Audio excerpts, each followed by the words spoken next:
Hey everyone, Delirious here. I hope everyone's doing well. I've been enjoying the patch so far and will definitely continue to make content for ESO. Speaking of which, if you enjoyed the video and my content in general, feel free to hit that like and subscribe button, mainly for that YouTube algorithm. It only takes a second to do and will definitely help my channel gain more exposure, which means more views, more channel growth, which leads to me making more content. Uh, but today I'm going to show you what I'm running on my Stamp Templar for the current Waking Flame patch.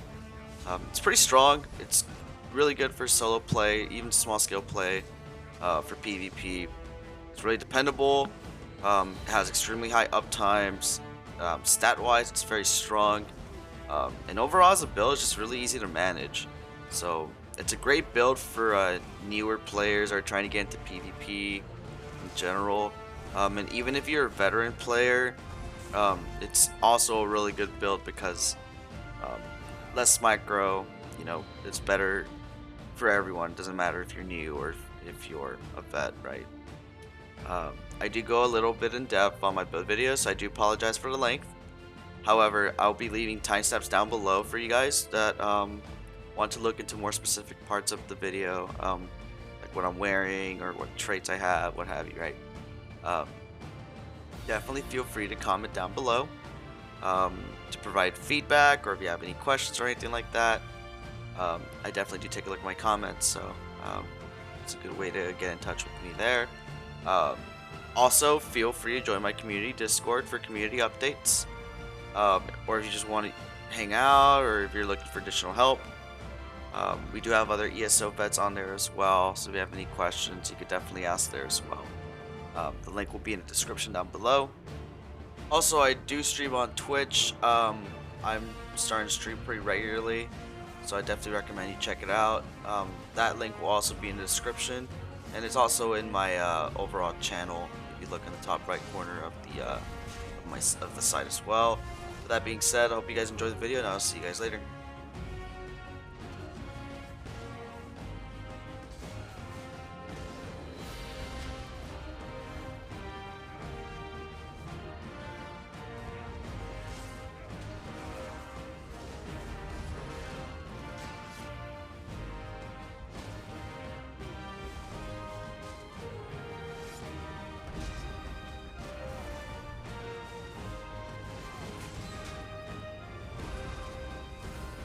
Oh, not.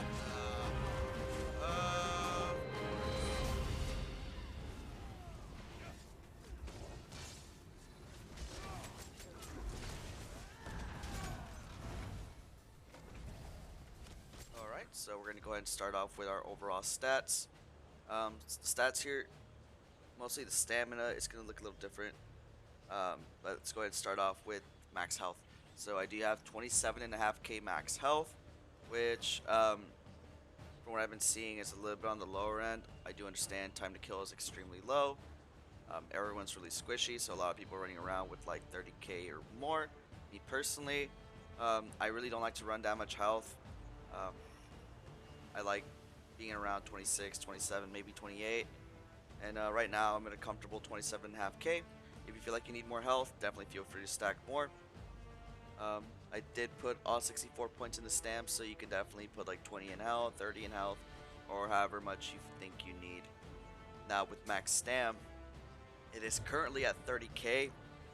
However, I'll note that one of my jewelry pieces does not have the trait that I'm looking for. It is currently robust. However, you should expect to have about 29k max stamp, which is still a pretty good amount of stamp to play around with when you're out there PvP. As for my secondary resource, my max magicka is a little bit under 15k, which gives me a good amount of resource to, to purge debuffs and use my other utility skills that are magicka oriented. As for my sustainability here, we do have under 1200 stam recovery unbuffed. This does increase quite a bit, especially after you get a kill, and I'll demonstrate the stam recovery when it's fully buffed here later on in the video. With the health recovery did get nerfed because of Battle Spirit, so I'm not going to touch up too much on this. However, I do have 758 outside of PvP. When you're PvPing, it's going to be like a little bit under 400, which is actually not too bad considering that health recovery is really hard to come by. It's definitely not good either, but like I said, health recovery doesn't matter too much nowadays, so I don't want to touch up too much on it. However, my magic recovery is currently at 678 unbuffed, which is a pretty decent amount if it's your secondary resource. Definitely allows me to sustain my magicka better. So definitely a good amount. You could always run a prismatic recovery glyph if you feel like you need like just more sustain overall, but just really up to you. Me personally, I feel pretty comfortable with this.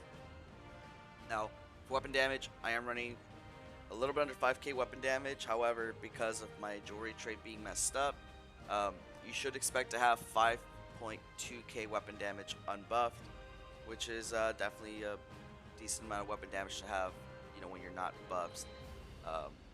This does ramp up to little over 6k, sometimes even 7k if I'm not mistaken. Just depends on if you have other people in your group that can provide additional buffs.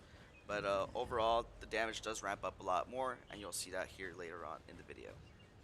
Weapon crit unbuffed is 21%, so it does crit is hard to come by nowadays. So 21% is actually not too bad. Still lets you get consistent crits. However, you're not going to be critting as much as you were prior to these CP changes, but still a pretty good amount. You'll still definitely see a good amount of critical ticks from your damaging abilities as well as your healing skills. Physical pen is a little bit under 5k, right under 5k. I like to have it maybe around 10k. Thing is, with this patch, time to kill is really low, resistances are just really low, period. So I feel like I don't want to run that amount because I feel like I'd be overstacking a bit. 5k does feel pretty good. I haven't had any issues killing opponents relatively quick in this patch with this build. However, if you definitely feel like you need more pen, definitely feel free to spec more into it. Resistances on this build are actually on the lower end, I feel, this time around, but with the current state of the game, getting resistances is a little bit more difficult, so naturally they are going to be on the lower end here. With physical and spell resistance, they're at around like 12-13k. It does sound really low, however, like with this build, it does ramp up to a more respectable amount, and you're going to go ahead and be seeing that later on in the video. However, if you feel like you need more resistances, definitely feel free to spec more into it. Either run Nord or something like that, or run the Resistance Mundus Stone. However, speaking of Mundus Stone, me personally, I am running the Warrior. It's a very old school Mundus Stone. Just gives you flat weapon damage, which affects your damage as well as your heals. So for me, it's definitely my go-to. However, if you want more resistances, you can spec into that via your Mundus Stone. If you want more sustain, go into the Serpent. If you want more crit, you can go into Thief. It's really up to you. As for my food buff, I am running Artaeum Takeaway Broth. Artaeum Takeaway Broth is a pretty expensive food to run. However, if you feel like you can sustain it, you can buy it. Definitely feel free to run it. It is a very good food. It gives you max health, health recovery, max stam, as well as stam recovery. I know I mentioned earlier that health recovery isn't that important, but I'm mostly running it just for the health, stam, and stam recovery, because it is better than Dubious Camoran Throne, definitely by a long shot. And personally, I don't like the idea of running Lava Foot just so I can spec more points in the health. At that point, might as well just run, Artaeum, because I can afford it. However, a good alternative is to run Lava Foot and spec points in the health. And you can also run Dubious Camoran Throne if you're you're new to the game, you're starting off, and you just need something like a good food buff that is dependable and you can easily sustain with. Sugar Skull is also good too if you get your hands on that, but you're gonna be missing a little bit of stamina recovery. Now, before we continue to our sets, I'm also going to go ahead and note for your racial options for Stamplar, there are many races that you can run for Stamplar. Me personally, I do recommend playing Imperial if you have that race available. Imperial, in my opinion, is the most stat-dense race in the game for stamina. You get 2k max health, 2k max stam, and a 6% cost reduction to all your skills. So you're getting a small damage increase from the max stam. You are you're not tankier, but you have more health, so you're able to survive a little bit better with the bigger health pool that Imperial offers. And the cost reduction definitely helps with sustain. That 6% cost reduction is definitely nothing to scoff at. So I definitely recommend Imperial for a Stamplar. Other good alternatives could be Nord, Orc, Redguard, um, Bosmer. There's a lot. Like, the thing about the game right now is there's a lot. There's not really a best in slot race in my opinion.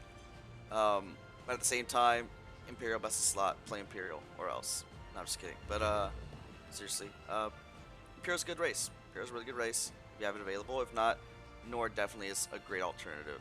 With the armor sets here, I am wearing two 5-piece sets. One of them is front barred, one of them is both barred, with a monster set and an arena set. So we're just gonna go ahead and get into it here. First piece here is Diamond's Victory. Diamond's Victory is the first 5-piece I'm gonna go ahead and cover. It is a craftable set that came out during the Blackwood expansion. It's available to craft in the Blackwood zone. Now what this does, it has two separate buffs, but you can have them both up at the same time, depending on how you have your skill bar set up. And I'll explain that later on when I'm explaining the skills. However, I will note that you do get a line of weapon and spell damage, one line of crit chance, another line of weapon and spell damage, and the 5-piece has two bonuses: range supremacy and melee supremacy. These give you damage bonuses directly to your tooltips.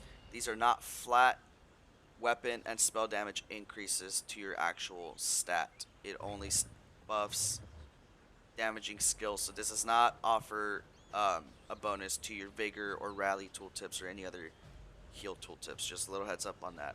It does buff your damage, and it buffs it quite a bit. So how range supremacy works is when you use a skill that's 7 meters or less in range, you get a bonus to melee skills. So if you do range damage, essentially, you get a bonus to melee damage. And then same thing with melee supremacy. If you use a range skill that's of 7 meters or more, you get melee supremacy, which buffs all your melee damage. So I'll explain how exactly that works later on in the video, so just bear with me there. Either way, this is a really strong set. Gives Stamplar a lot of extra burst, and it just buffs pretty much their entire toolkit besides the heals. Now, speaking of flat bonuses, my next piece here, well, my next 5-piece set here is Briarheart. I do have it front barred, and this does buff all your damage and your heals because it gives you a flat bonus to your weapon damage. It also gives you 2 lines of crit and a line of stamina.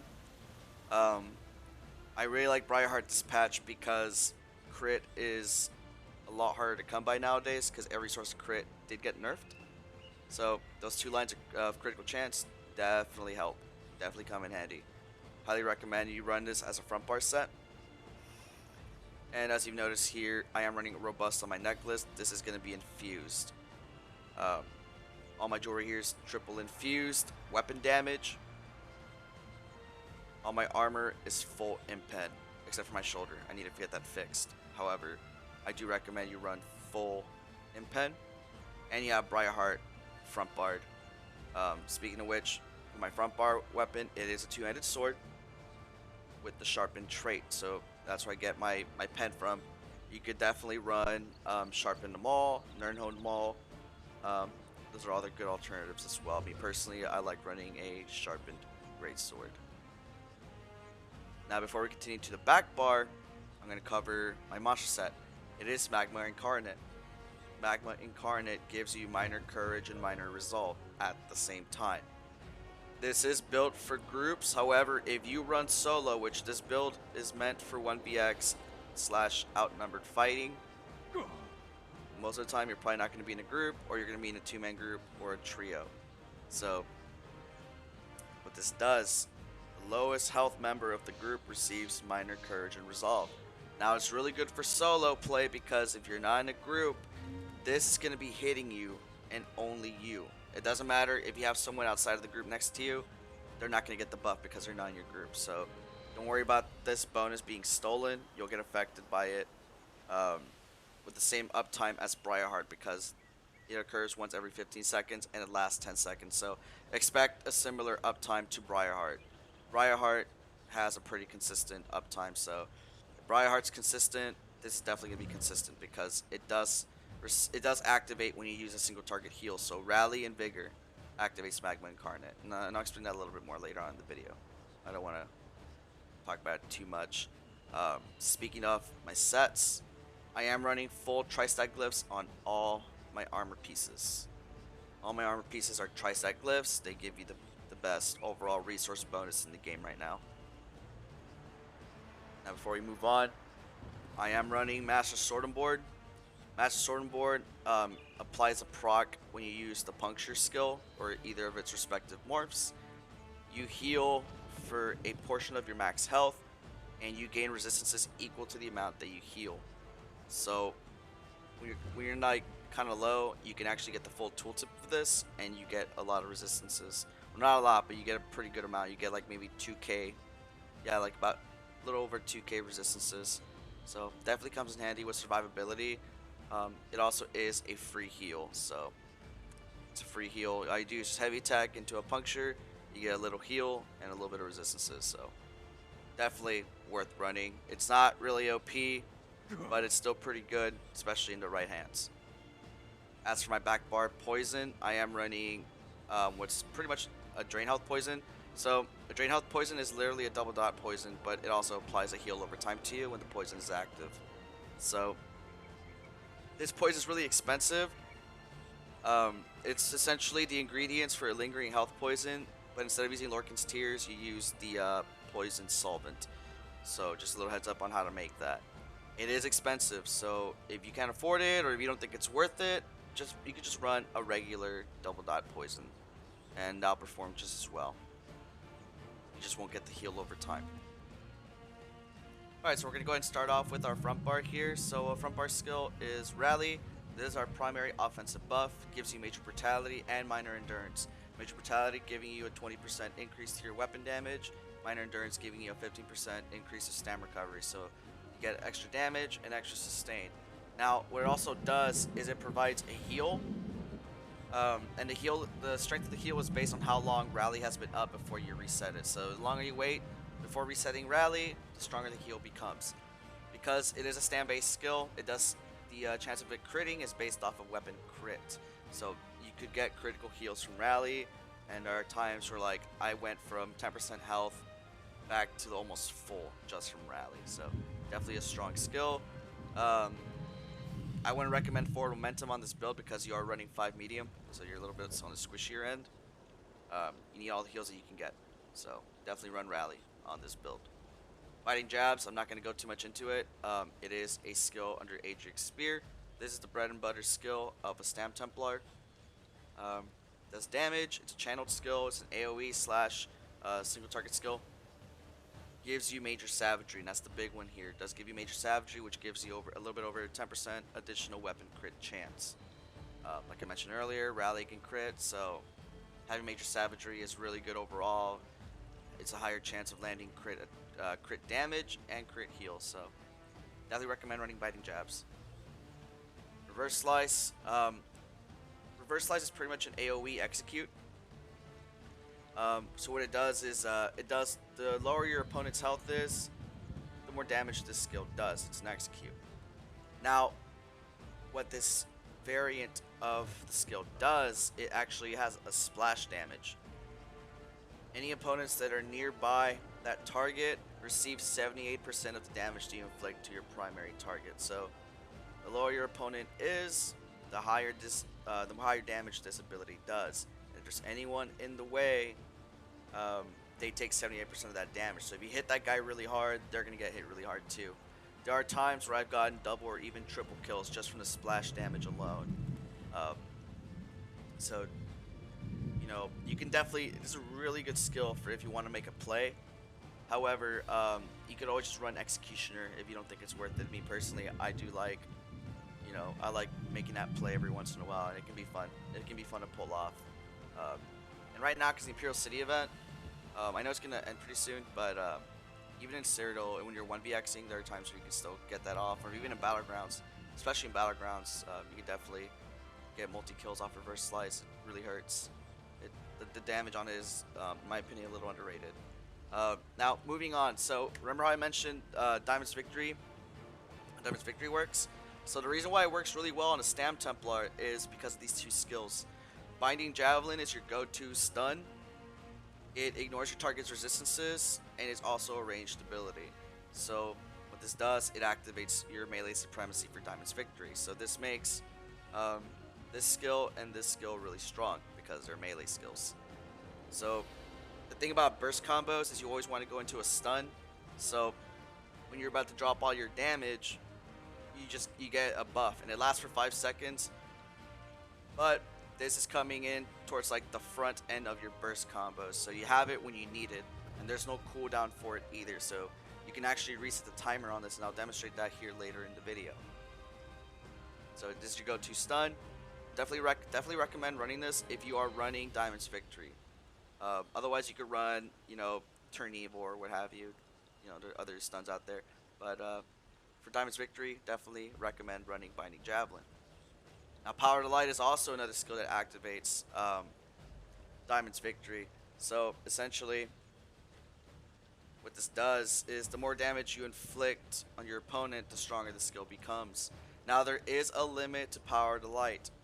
It used to be based off of max stamp. The tooltip on this skill used to be based off max stamp, but it's now based off your weapon damage. So the more weapon damage you have, the higher this tooltip becomes. The tooltip also gets affected by Diamond's Victory as it's a ranged skill. So it gives you the melee supremacy, but this skill here is affected by range supremacy. So whenever you melee, or even if you use a single target heal like Rally or Vigor, it activates range supremacy, which makes your power light stronger. Like I said, I'll demonstrate that later on in the video. But all the damage that you do to your opponent within a 6-second time window, 50% of that is going to get released back at the end of the skill. So more damage you do, more damage that skill will apply on your targets. So they hurt the damage on Power to Light the last couple patches. It really got nerfed, so a lot of people weren't running it. However, right now, Power to Light is a really fun skill to run. Definitely recommend running it once again. If you did stop running it recently, I definitely recommend reslotting it, just giving it another chance, because I've had a lot of fun with this skill. Not just that, it does give you a little bit of ultimate, and it affects your target with Minor Breach. The ultimate generation comes from the passive known as Prism. So you get 3 ultimate every time you use this. But it only works once every 6 seconds, so as long as you're good at managing this, you can get a pretty good amount of ult.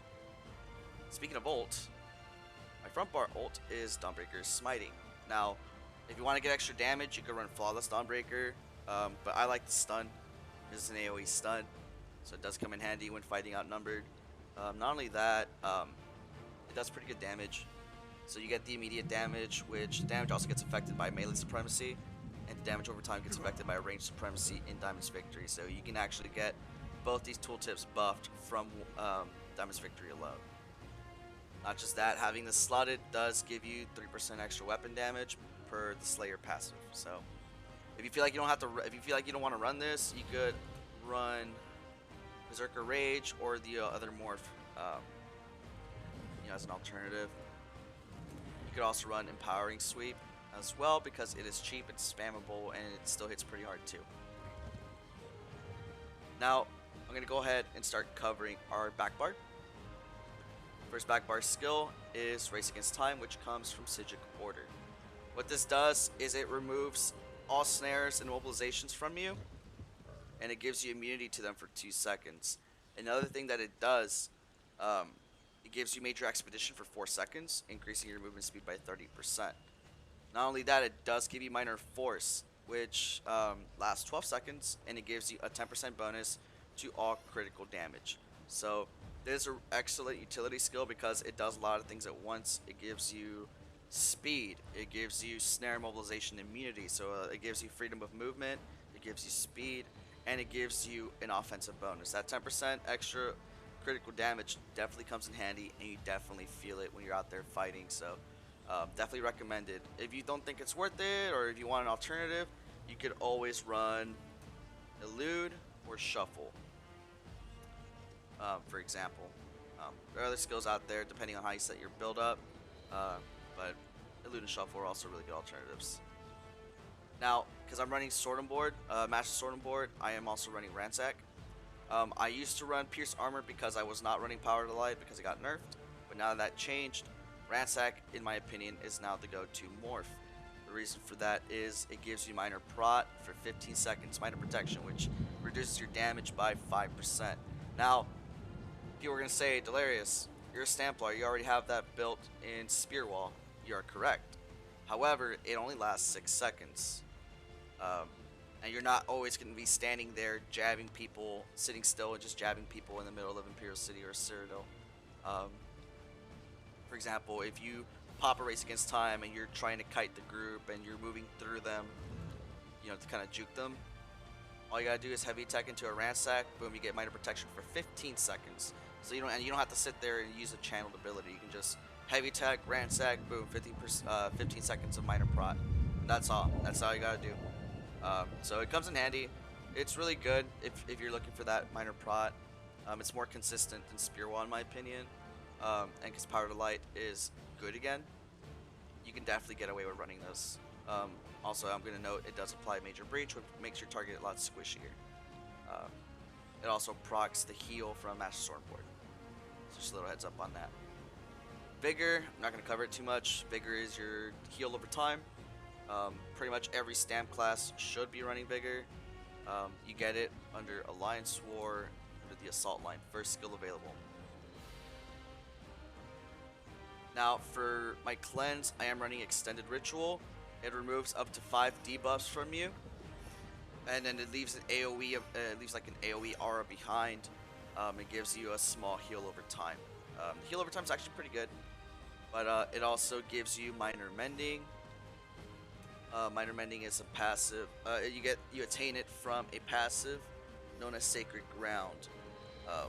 So whenever you use Cleansing Ritual, Rune Focus, Rite of Passage, you get Minor Mending for a few seconds, which increases your healing done by 8%. So now, moving on to the last slottable skill is Restoring Focus. That's your main defensive buff.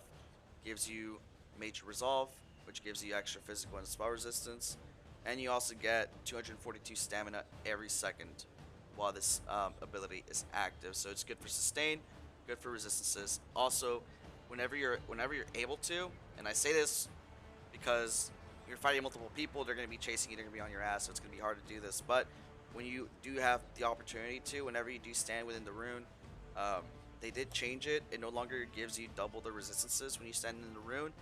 It now gives you a heal over time, and the heal's not too bad. It's okay. I wouldn't go out of your way to try to stay in the rune, but it definitely comes in handy at times when you're fighting in a really tight spot. Definitely comes in handy. Now, for my back bar ult, I am running Spell Wall, which is a Sword and Board ult. It reflects all projectiles.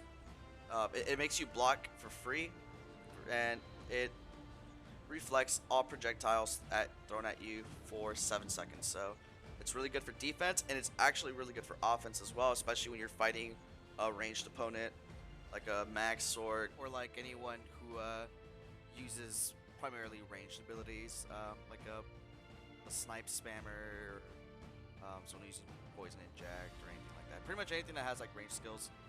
Spell Wall is definitely a great counter to them because they can't really touch you while that's up, and whenever they do it, they're hitting themselves. I've been in multiple fights where people aren't paying attention to their skills, or just literally smashing buttons, and they're hitting themselves with their own abilities. However, if you feel like it's not worth running, you could definitely run Undo, which is the Psijic skill ultimate. It pretty much resets your resource pools to what they were 4 seconds ago. So that definitely comes in handy. And definitely a good alternative. Now we're going to go ahead and cover champion points here real quick. So I'm not going to cover green too much because green is no longer as good as it used to be. It's more about quality of life and crafting and stuff like that. So we're just going to cover red and blue for the most part. So we're going to go ahead and get started with the Warfare CP tree. So I'm going to go ahead and just cover the slottables here. So I have Fighting Finesse. Gives you a 10% bonus to crit damage and healing. So you get a flat bonus to crit damage and healing. Definitely comes in handy. You get that up here. That's where you get it from. Definitely worth running. Untamed Aggression. It gives you a flat bonus to your weapon and spell damage. It doesn't sound like a lot, but like I said, it's a flat stat bonus, so it affects damage as well as healing. Master at Arms. This affects direct damage. Gives you 10% bonus to direct damage. So this is Jabs, Binding Javelin, Power to Light, Dawnbreaker, immediate damage. Pretty much just buffs everything. And then I am running Ironclad, so I do have a defensive blue CP slotted. This gives me a 10% damage reduction to all direct damage. So same thing how you explained just now. If I'm fighting other Stamplars, it gives me mitigation towards those specific skills. Other skills, in cap, surprise attack, anything that's direct, not damage over time, you get that 10% damage mitigation. So it definitely comes in handy. If you feel like you don't need that much defense, or if you don't think Ironclad's worth it, you could always run Biting Aura, which is the AoE bonus. So this will buff your Jabs tooltip even more. This will also buff Dawnbreaker tooltip as well. It's just a little heads up on that. It is good to run it. It's just because time to kill is already really low, and I feel like overstacking damage, in my opinion, is kind of a thing. I would rather get that 10% damage reduction because it does come in handy, and you definitely do feel it in fights, especially when you're fighting multiple people. That's pretty much my blue setup. Now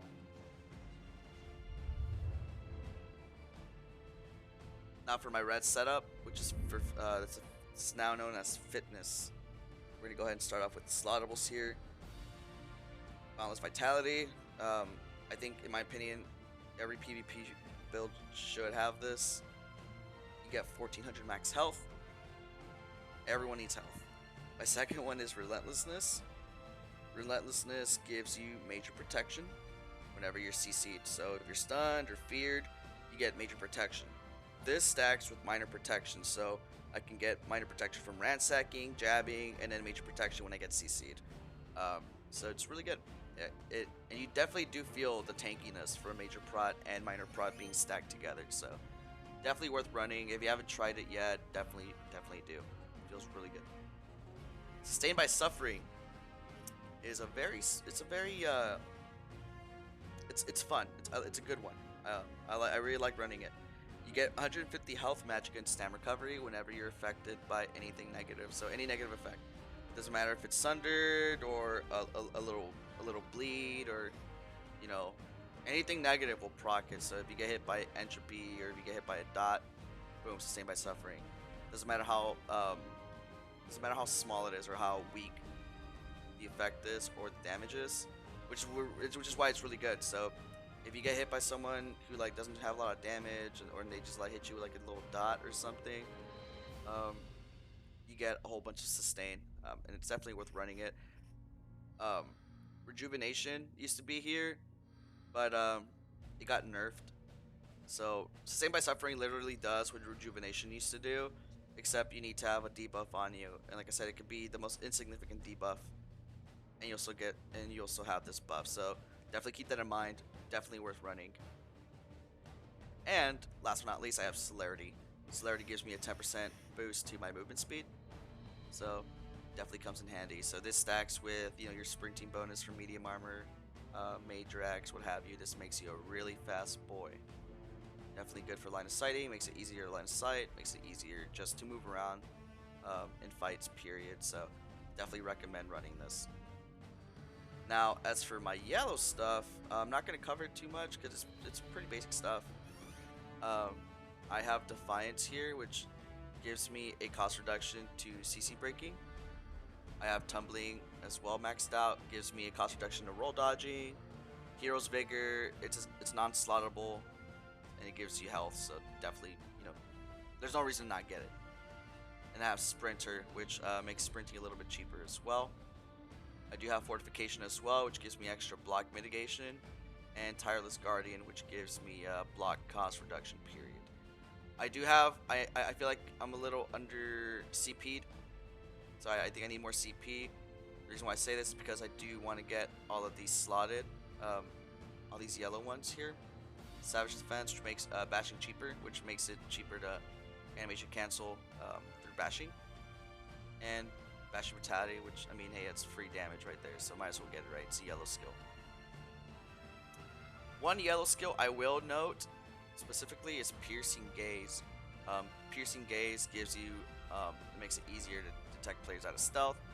It's really useful right now because there are a lot of players that are playing, like, they have gank builds or stealth builds, so even I haven't seen a lot of mag sorks, a lot of like non-Nightblade classes bring around stealth, so right now it definitely does come in handy.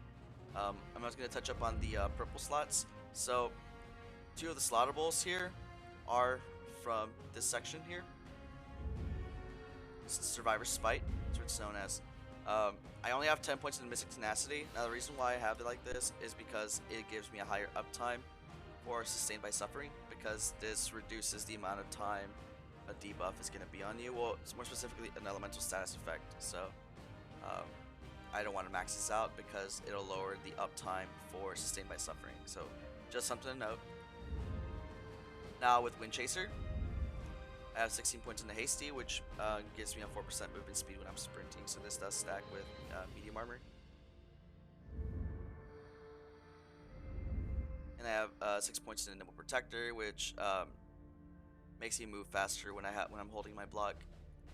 Nothing too crazy, but every little bit helps. Every little thing that you can do with your CP definitely helps. Now, I'm only going to cover green CP just a little bit because 1, I'm missing a lot of CP here, and 2, I only have 3 out of 4 slotted. But the ones that I have do affect PvP in some way. So Steed's Blessing, when you're out of combat, this gives you a 20% movement speed. So this definitely helps when you're moving across, Imperial City or Cyrodiil. Professional Upkeep, this makes repairing your gear a lot cheaper. I'm not going to explain that a whole lot more.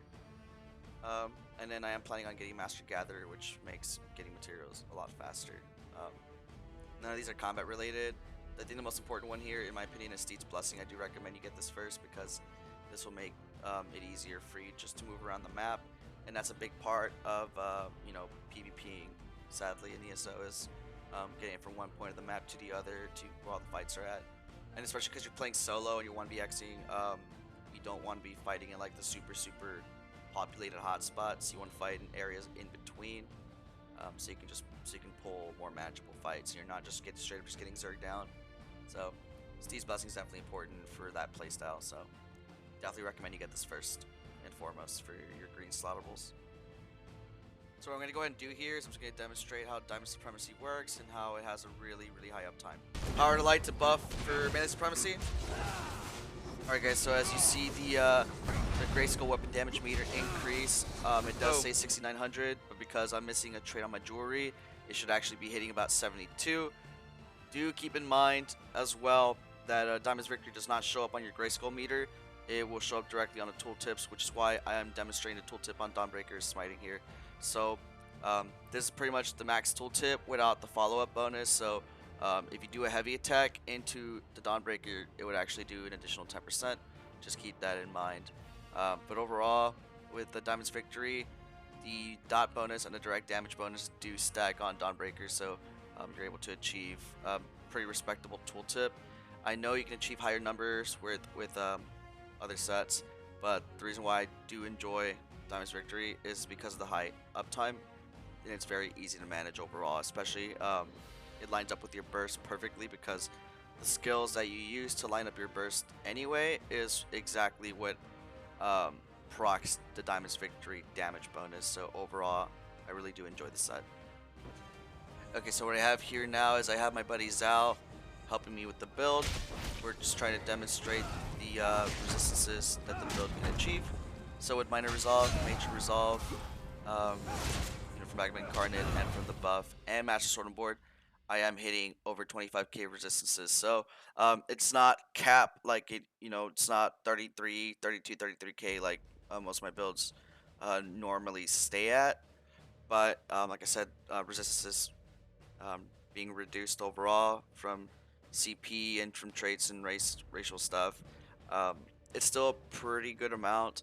That on top of the fact that I am stacking minor protection with major protection, um, this build definitely has the potential to be pretty tanky if you know what you're doing. And overall, that covers the whole build. Everything about the build is in this video. I do apologize for the length. It's just that I like to have um, I don't just like telling you guys what to wear, what to run, how to run it. I like to explain my build a bit, so I do apologize for that. However, that's pretty much my build. If you have any questions, comments, or concerns, simply feel free to comment down below. Do feel free to join my Discord as well. It's honestly the fastest way to contact me. And again, I hope you guys enjoyed the video. Definitely not done playing ESO, and I'll definitely be releasing more content. With that being said, you guys enjoy the rest of your day, and I will see you guys next time.